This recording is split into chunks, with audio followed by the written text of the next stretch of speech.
Hello, my name is Melabi Amponsah. And I'm Sarai Mendoza, and we are here on the Holy Hill, or not so Holy Hill. Today we are going to be discussing some paintings done by Frida Kahlo. The first painting that we see here is called Roots. It was done in 1943, and as we are looking at the painting, there are a couple of different things going on, but what is most prevalent are the vines that are coming out through her abdomen. I wonder why that is.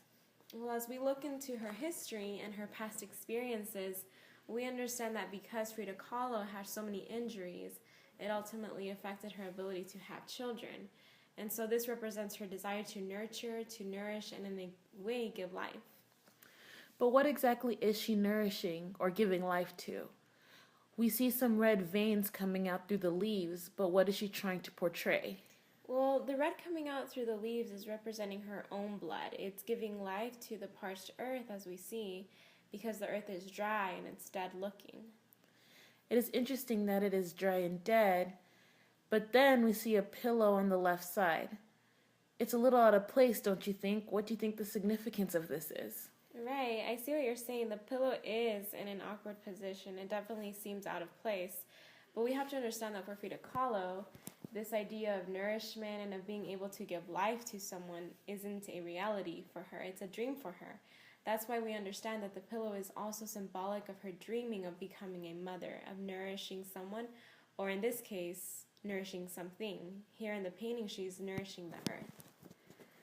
That makes so much sense, and this idea of nurturing reminds me of another painting we should take a look at. And this painting is called The Love Embrace of the Universe, the Earth, which is Mexico, Diego and Señor Xolotl. This painting was done in 1949. Right off the bat, we can see that there are a lot of ideas and elements in this painting.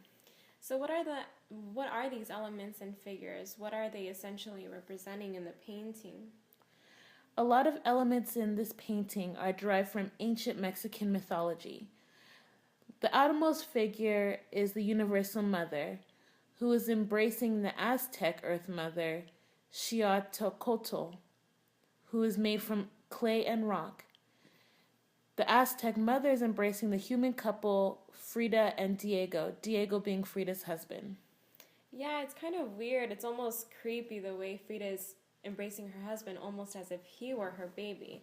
Why is it that she's holding him like that? Well, here Frida is taking on a Madonna-like persona, nurturing a baby that she could never have. She often referred to Diego as Diegoito, meaning little Diego.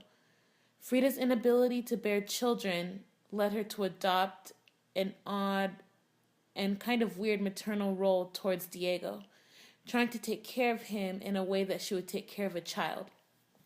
So is there any relationship between Frida and the way she's holding Diego and the Mexican mother whose breast milk is leaking milk? Whose breast milk? I think the Earth Mother is leaking milk out of sympathy for Frida. Also, if you look even closer, a bright red crevice cracks open on Frida's neck and chest. From it, a magical fountain of milk sprays forth. This is kind of sad, really, because milk is to feed children, yet she can't have any. Right, and Senor Xolotl, or Xolotl, who is he? Why is he important? And so important that he was included in the title. Well, if we look at the picture, looking the closest to us on the bottom left-hand side, it's actually a dog. Senor Xolotl is one of Frida Kahlo's most favorite pets. But more than that, he's also a part of Mexican mythology as well, a being in the form of a dog who guards the underworld. Interesting. And what about the extra eye on Diego? The third eye on Diego is known as the third eye of wisdom, which is on his forehead. It just represents the connection and her love for Diego. They are deeply connected to each other, dependent on each other, and they love one another. This painting is just showing the love and the connection that Frida has for all these figures. We know from the past that, and from the painting roots, that Frida has a deep connection towards the earth, that she has a greater connection to the universe, and so all of this is portrayed in this painting. Frida presents life, death, night and day, moon, the sun, man and woman, all in a reoccurring dichotomy, which is deeply intertwined and held together by two powerful mythological beings.